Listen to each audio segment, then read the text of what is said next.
Welcome everyone to this fireside chat, overcoming marginalization within the video games industry.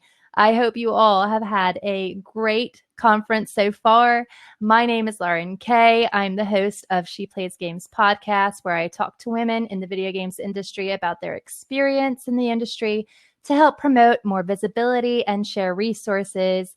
All in all, an effort to inspire women to join the games industry. Today, I am very honored to be talking with Tara Mustapha, who has been working as a designer in the industry for the last 15 years, which is amazing. And today we're going to be talking about marginalization within the gaming industry and how we can work together to overcome. It's a very important subject. It relates not only just to the games we play, but also the people who make them, as despite studios making efforts in both of these regards, there's still a lot of work to be done to make games more inclusive. I'm so thankful that Tara has taken the time to speak with us today, as she's helping to speed up the process via two companies she's founded called Glow Up Games and Code Coven. So, Tara, first of all, say hi. Hi. Thank you, Lauren. Oh, absolutely. I mean, you deserve all the accolades. And I wondered if you would mind talking about how Glow Up Games and Code Coven are helping to tackle marginalization from the perspective of providing games for marginalized audiences, and helping marginalized developers find a place within the industry. I would love to. Thank you. Hi everyone. I'm Tara Mustapha and my pronouns are she, her. And this all started once upon a time in a galaxy far, far away. When I first got into the industry, I've been technically in for like 16 years now, but 2 diplomas makes it 18 years. Code Coven, and that started about 2 years ago, and came up as the idea of being the first remote online boot camp just completely focused on the games industry. And our mission is to create a safe, inclusive space for marginalized folks to get the support they need in order to level up their careers. It all sort of stemmed from the idea of all of this research that I was doing that was founded off of the UN and the World Health Organization and other initiatives to bring equality and parity in sort of the global stage for women. And there's an interesting quote that said, in order to have equality in parliament, in government, 50-50, it would take about another 200 years, which is just as long, the same amount of time it would take a snail to cross the Great Wall of China.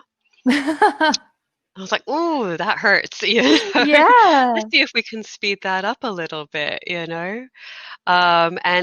just really resonated with me in terms of my experiences in the games industry and hearing about the experiences also of my colleagues and friends. And that's why I started Code Coven, and it was targeting towards people who are new to the industry, as well as industry veterans, and built to support like their career development at all levels.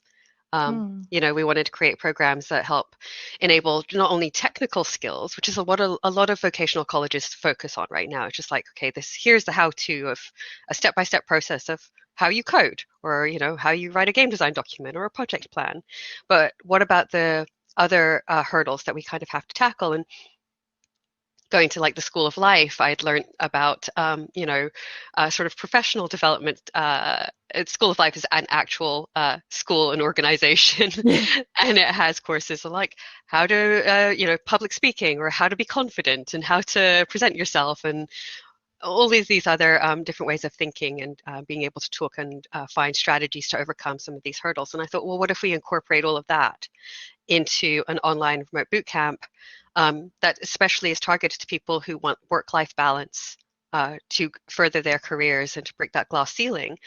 And also just create networks where, you are among people who have the same values and are in the same mindset of challenging current systemic gatekeepers in order to create critical mass, because by creating these collaborative spaces and knowing that you have allies, you're able then to affect change in all of the places that you reach out to, that your influence is felt and heard.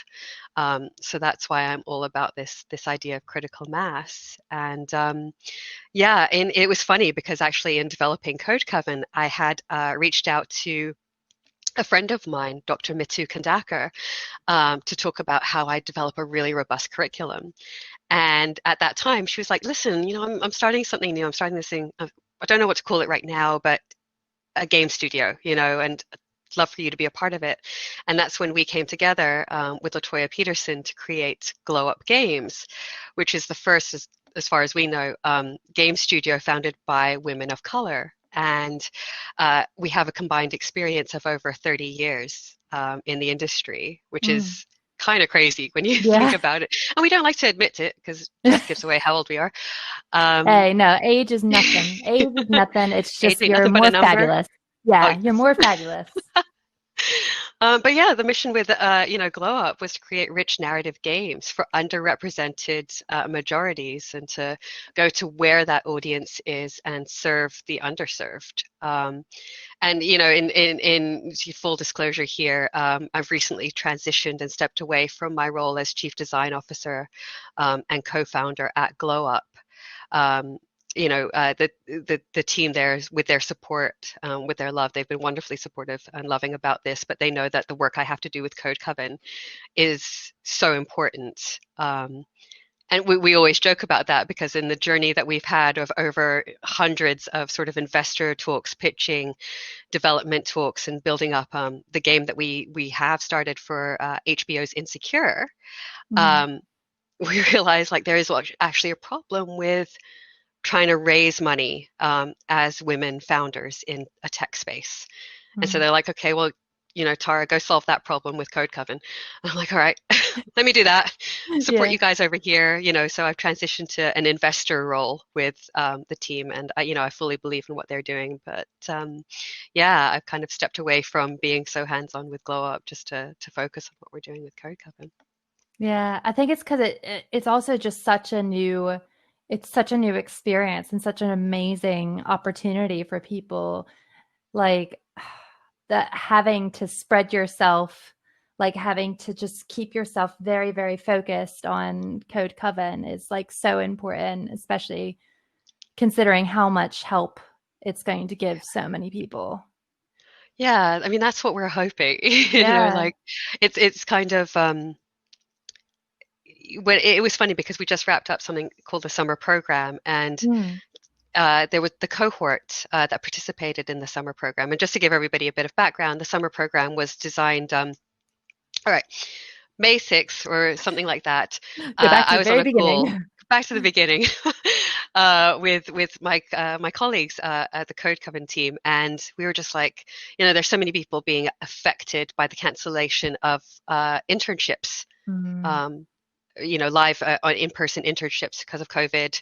A lot of people who are from marginalized backgrounds, or marginalized genders, are having to go back home. And home should be a safe space, but for a lot of people who are in periods of transition or, identify as LGBTQ, home isn't necessarily a safe space. And taking away their, university housing or the means to be able to pay for their livelihoods, was a really scary thing that we were seeing these people experience. We were like, okay, what if we go for it? We're just going to offer a program that's going to help people and fill the gap. We've been teaching online for like over a year now. We have the means, we have the tools. Let's just do it. We'll find funding. Let's just go. Yeah, yeah. And the thing is, like, I'd love to be able to say that we affected hundreds of lives in doing that. The cohort was only 14 Mm. participants. We had great support from mentors from all over the industry. But I'm so proud of what they did and, the participants did over Mm. this program. And we were able to provide them with a stipend. They've all walked away with portfolio pieces as well as friendships and networks. And I know just with that little group, they're going to go on to do great things and incite change in, the Yeah. wider range of things. And that's what it starts with. Exactly. Like, I mean, it's just 14, but how many people have now heard of what it's done and how many people see this as like an opportunity now? Like this could be a chance. This could be something that will help me as well. And I mean, it wasn't just like in the UK as well. You were so global with it, weren't you? Like what were the Yeah. different countries that you had? We had South Africa, Jamaica, Puerto Rico, Mm, Canada, the US, coast to coast. it's So amazing. yeah, it was really exciting. And some of the thing is that these students, these I keep on calling them students, they're really participants, but they didn't know each other. The majority of them didn't know each other at the beginning of the program. And then we Yeah. threw them into teams. So there were 4 teams overall. And, some of them are going on to actually keep on developing the projects that they built, Wow. having made these connections, to Yeah. see if they can take their games further, and, Code Coven are there completely to help them, get, publishing and develop their games and everything. But to create these bonds Mm, at this time was just, yeah, fantastic. And like you said, in other circumstances, they probably would never have met. mm, When I talked to participants from South Africa, the scene there was incredibly different, for game development. And also the effects of, they have really different regulations in terms of COVID and like, mm. now the word's completely escaping me, when you're not allowed out, curfew, Curfew. that we have in the UK, that my family has in Canada and Vancouver. Like, so it's affecting everybody to a larger, to different scales, and it's really important to take that into perspective, I think, of what everybody else is going through. It's not just a sort of a blanket experience in a way.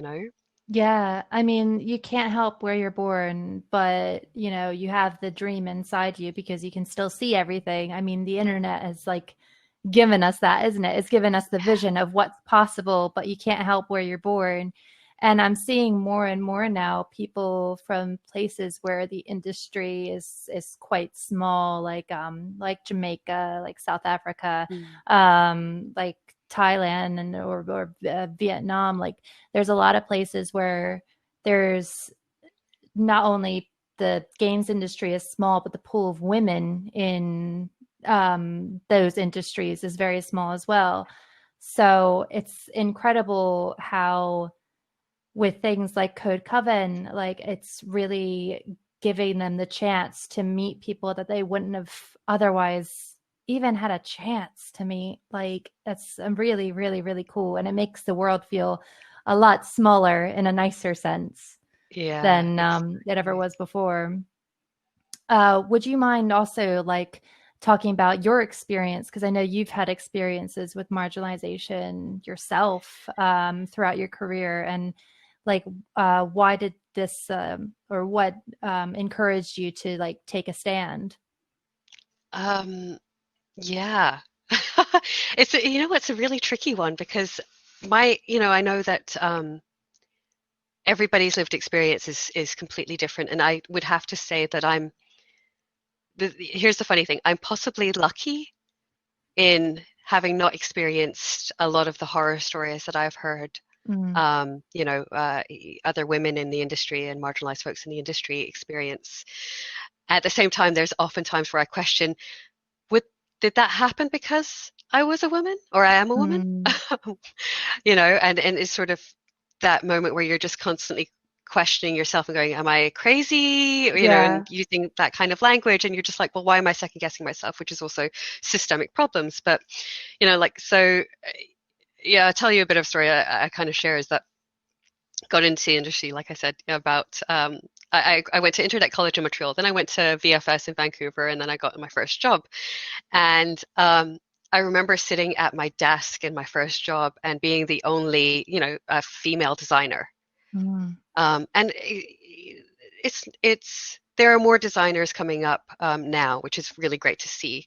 But I remember crying and sobbing at my oh, desk, and I emailed my program director from VFS, who's an old school industry veteran, Dave Warfield, and I said to him, "Listen, is there a woman? Is there a yeah, woman I could talk to? Just one, yeah, And he had to think about it. He went away for a couple of days, found me one, who was this wonderful producer who's now, like, I think the lead producer at Blackbird Interactive, mm, who just sat down with me and could talk to me, because I'm a very I'm a very emotional person. Mm. Um, and there were things that I was second guessing about having to constantly prove myself and say, okay, here I am as a core gamer. I play this, and this, which enables me to. I also did fantastic in my VFS program, which means I'm legitimately here. Mm. And my designs have value. And, it's one thing also when you're like, I'm primarily a systems designer, like my bread and butter is systems. I love game feel. Mm. I love it when it's invisible and something just feels good, Yeah. and it's really, but it's kind of different kind of design because it's not as visible to people, you know, Mm. um, and to be able to justify that you have a place there, was something that really stood out. And then I also remember one day coming back I had to run out of the studio once to get something, to run to the corner store to actually get some tampons. Oh my gosh. And Yeah. my lead designer, bless him, he didn't know any better because he was young, and Mm. I'll give him that excuse. Called out from across the office, "Where'd you go to get some tampons?" And I literally had a box in my hand in a blue Oh my bag and thinking, God. I have to be real. I feel so embarrassed. But at the same time, I'm Yeah. like, this is something that I'm going through. Yeah. So I yelled back, yeah, Yeah. I did. Want one? Yeah. Because I'm snarky like that. But it's just like, Yeah. why is this? It shouldn't be awkward. It's something that No. all people, all women, or not women, but people who have menstrual cycles experience, Exactly. you know? Exactly. Yeah. And then I remember like going for, somebody who was a close friend of mine. We both had the same dream job of being a AAA first-person shooter designer. And, I had more experience. I had AAA experience. We both went for the same job. He got the interview. I didn't. And Mm. on paper, it just doesn't make sense, No. So No. I don't think necessarily it's a conscious bias, but it's that unconscious bias, and it's something that we have to bring a lot of awareness to try and figure out how to navigate how we do better Mhm. and have uncomfortable conversations until they're comfortable. You know what I Yeah. mean? Yeah, Um, like that is what it's all about at the moment. It's paving the way. Like in a way it's sort of a shame because you almost kind of wish that you could time travel or that you could speed up the process because like this is such a almost habitual thing that we're conquering at the moment, you know? Like that guy exactly. probably didn't mean anything by the tampon comment. He just didn't know any better, you know? Like he was Mhm. just being surrounded by guys all the time. You just like you don't have anybody saying that's wrong. Like don't Exactly. don't say that kind of thing, you know? Yeah. And like but it takes not being the only person there to be like, to be represented. Yeah, yeah, exactly. Mm. Exactly. So how do we, yeah, that's the thing with like Code Coven with Glow Up, is just how do we create that momentum and that mass, And Mm. one of the interesting things also in the work that we did with Glow Up was there's so little data out there as well about what women and BAME BIPOC people are playing, Mm. because most of the, and it resonates with sort of my experience with being a designer as well. It's like one thing that this is very, somebody said to me, it's like 15 years ago, he's like, why would I hire a woman when you're not the target demographic? Ugh. And Right? that's what you're just like, shut up. Exactly. But and then again, that's 10, 15 years ago, and the data hasn't been collected, Yeah. you know? It's just this weird assumption.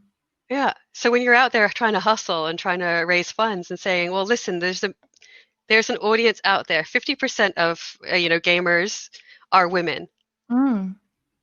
and just because your gamer label only applies to Call of Duty, but even then, tons of women out there are playing Call of Duty or playing Yeah. Overwatch or playing, all of these CS:GO and all hardcore that stuff. games, right? Yeah. Yeah. Um, and I think we've sort of talked about this before, but it's like respect your audience and find Yeah. out where your audience is. Yeah. And that's a big thing that we just need to improve upon. We're spending the money. I think Mm. it's over 52% of purchase power lies with I suppose, a female in in the family structure, Yeah. or accounting structure, however they describe it, in those advertising spiels. Mhm. But if that's the purchasing power, then why aren't we being targeted? Yeah. You know? Yeah. Or Um, why are we being targeted? Well, I mean, I guess it just comes down to the people who are higher up, doesn't it? Like, you sort of think they're not thinking in the way that we're thinking. They think that girls just means make it pink make it or pink, yeah. make it campy, like make it this way. It's this weird sort of I want to say it's like an appropriation of what women are and not Mm-hmm. actually a knowledge of what women are, and that Mm. only can come from people who have experienced it or know or know Yeah, what we are. We're not just like pink puffballs. You can't just like make us sort of ditzy and that's it, you know? yeah, exactly. It's Um, it's so big, isn't it? yeah. I mean, there's so many different elements to that, because like, yeah, it's hard because I kind of just don't want to constantly be bringing attention to it, Mm, but you have to bring attention to it. And I yeah. just think so. One of the teams for the Code Coven summer program created a game called Detours, and it was a narrative game about a road trip between a couple, an ex-couple, and they had to go on this long road trip together, and it was between a non-binary person and a queer person, and they never drew attention to that. Mm, And it was beautiful. It was a story about a relationship, and yeah. that's all it was, and it was Yeah. fantastic. And like, I just can't wait to get to that point, Yeah. just as the standard. Yeah, where it's not just like in your face. This is a woman. This is a Yeah. non-binary woman. Oh my goodness. Like it's just like this is a woman. This is non-binary. They're in a relationship and that's fine. Hmm. Like yeah, that would be Yeah. amazing to get to that point. Yeah. Yeah, But they do exactly. it. They do. They make it so obvious, don't they? They're just kind of like this person is this way. This we have to convince you that they are this. And they have to But stereotypically, yeah, look this yeah. way, and this is, you'll know, just, You don't realize, but it's right here. Look at this. yeah. But no, I mean, it's amazing. Like, but that all comes from the source, isn't it? And like, Mm. that's why with Code Coven, it's so important to give the skills, give all the tools to the people who can create these new types of experience to accommodate what the games industry is becoming. Yeah. That's like really, really, yeah, it's really cool. Yeah. And then Code Coven has three distinct elements at the moment, which is introductory to courses, the summer program, and Elevate, which is being run in conjunction with Wings. Yes. Do you want to go a little bit about that?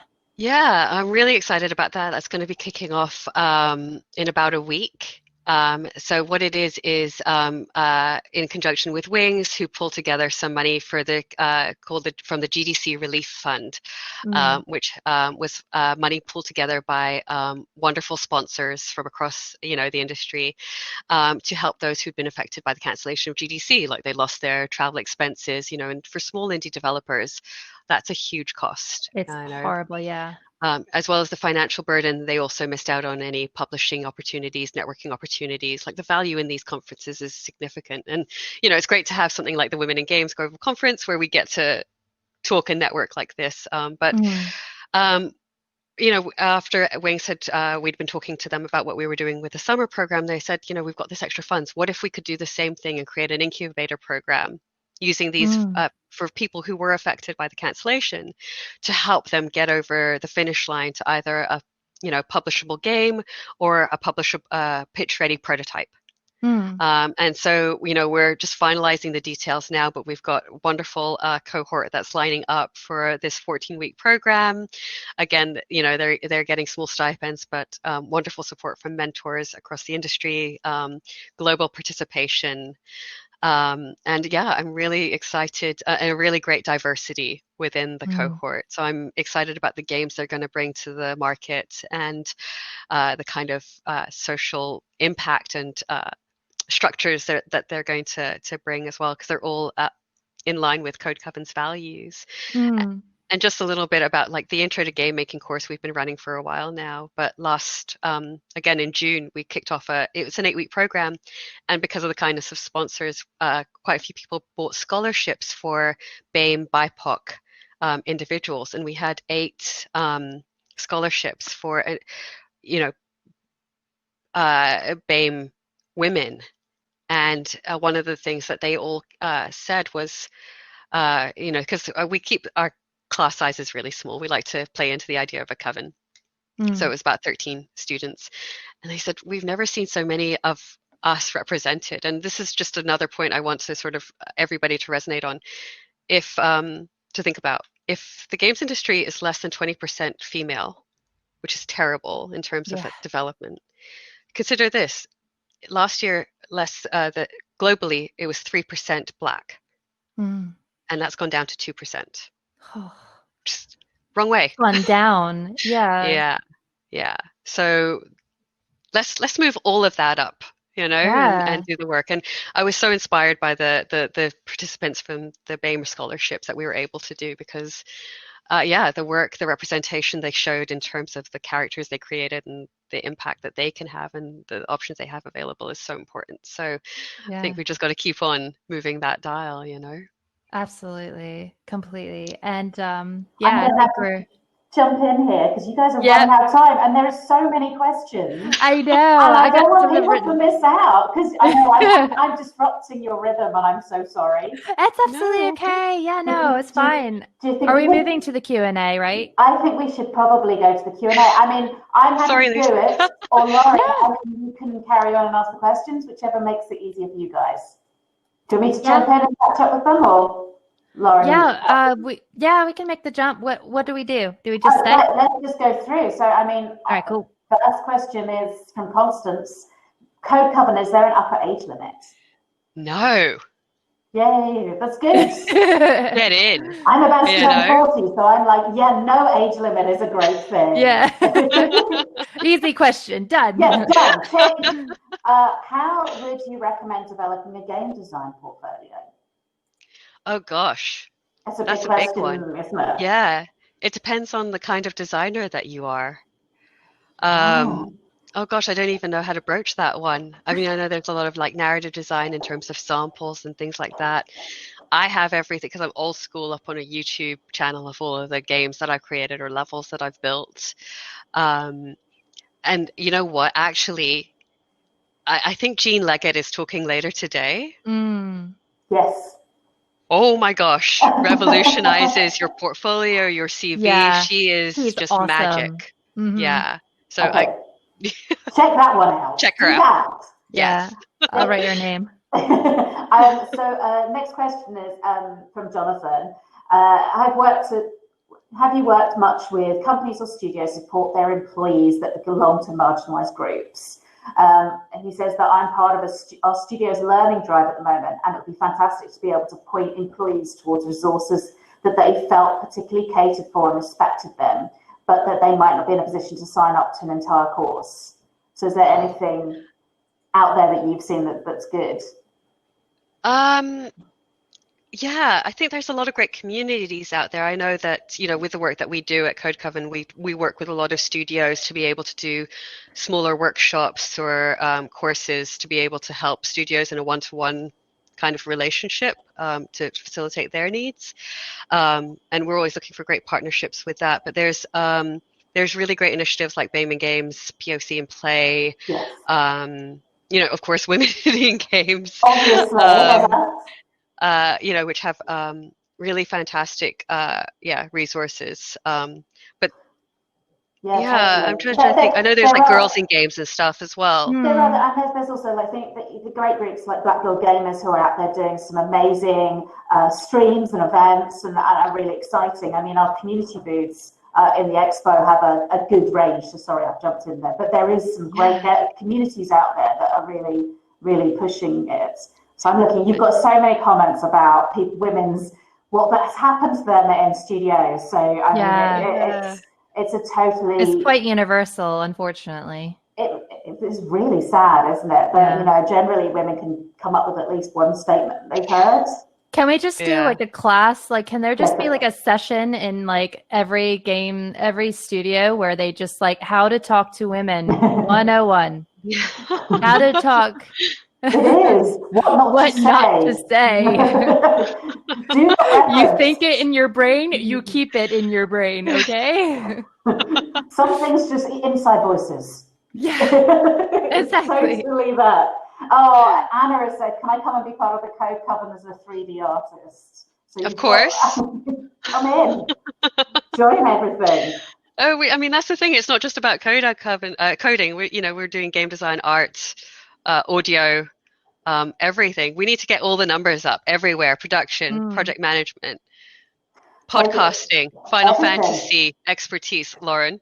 Yeah. Fantastic. So, and Mark, you know, you've got to do the right thing, do what's you. Margaret's gone, hi, how can one encourage diversity in a group or company without falling into tokenism or performative actions? So I mean, you guys are definitely talking about tokenism in games. And I think that's something people can often see tick boxes, don't they, with things. Yeah, I think that's really important. Like if you have to go in there and sort of be the token, that's a start. But what change can you then affect, you know? And there's really interesting discussion that I've had with a couple of other studios who like, it's like what processes, and this is the thing, as a systems designer, like I get delighted by the idea that we get the chance to completely change this workplace system right now. So how are we going to do it? You know, let's conspire here in this very private recording in the Women in Games conference about how we're going to change these systems, you know? And one of the things that were suggested through a couple of the discussions that I had with some other studios is like, what if there was policies in place to say that we're not closing a job posting until we get a 50-50 split in terms of the applications, in terms of diversity and, you know, getting marginalized groups to be elevated for these positions? Are we posting those job positions out into these communities where these people can be reached? What's the language being used? And then one of the things that we talk about with Code Coven is like, it's not just about that entry, that job. Oh, you know, is our wording inclusive and make people want to apply? Does your studio actually sustain an environment that is going to want to keep your, your underrepresented, marginalized folk within the studio? What are you doing to support that? Yes, you know, definitely. And it's, you know, I think there are great ways in starting to create as that person, as that token, if you will. What are the recommendations? What are our studio's policies, our code of conduct, and how are we going to enforce them? And building up a community within your studio of people who feel the same, because it can't just come from the women. It can't just come from the marginalized folks, the, you know, trans folks. It has to be from people who support this whole change, you know? Definitely. Whatever you identify, We agree with this a lot because we often get questioned about men coming to the conference or being in our groups, and it's like, but you need allies across the board. So, you know, that's why we have men involved, because if you need them they help bring you up. So anyway, one more question as well, and then I think we have to see the tankard again, because apparently that's huge in the chat. It was a Father's Day gift for my husband. And I got it on Etsy. If you go on Etsy, you can find it. It's just the Shinra logo. I think it's got its own Instagram page as well. Maybe that's the way forward. But yes, one question was, how do you deal with more subtle instances of sexism at work without coming across as sensitive or, I mean, something we always, you know, hysteric. We get this a lot. The tampon story really spoke to me because on the face of it, it's a small, dumb thing, but the man was clearly being vindictive and trying to make me feel uncomfortable. Yeah. I don't know. I'm ridiculously sensitive. Yeah, I know. I think it happens sometimes. Things can pile up. Sometimes you can get one comment, isn't it? And then they can. It can be that there's quite a few. I guess Yeah. the thing is that like the first thing is to just not treat sensitivity as it's a weakness. It's not a weakness. It's who you are. Like, you know, I know that men typically try to weaponize it and say, "Oh, you're being sensitive, you're being emotional." Like, F yeah, I am, because I'm a woman and I express myself. And unfortunately for men, that is something that is really bad because like men are constantly told to not show their emotions, right? So it's kind of like a double-edged blade. So they're just constantly being told, "Don't cry, you're a sissy," like that kind of thing, like really bad thing. And you just sort of think like, you know, they're weaponizing it because obviously it's a weapon to them. And so, you know, if they use it as a weapon against you, it's just a power in numbers. Like, try to just accept you're sensitive, and that's okay. That's absolutely okay. It's okay to cry. It's okay, you know? And often I find like if I'm crying, it's because I'm angry. Yeah. And I'll explain that to them. I'm like, I'm not crying because I'm sad. I'm actually angry and frustrated right now. Yeah. But I think, you know, one of the things that we try and do, like within our sort of the courses as well, is exactly what you said. There's nothing wrong with having emotions. There's nothing wrong about being sensitive. And we have a little document. It's just like, okay, what are the phrases that we can use to, because sometimes it's an educational process as well. Here, you know, here's a way I can tell you, hey, listen, what you said or what you did actually was quite upsetting, and I was upset because it made me feel this way.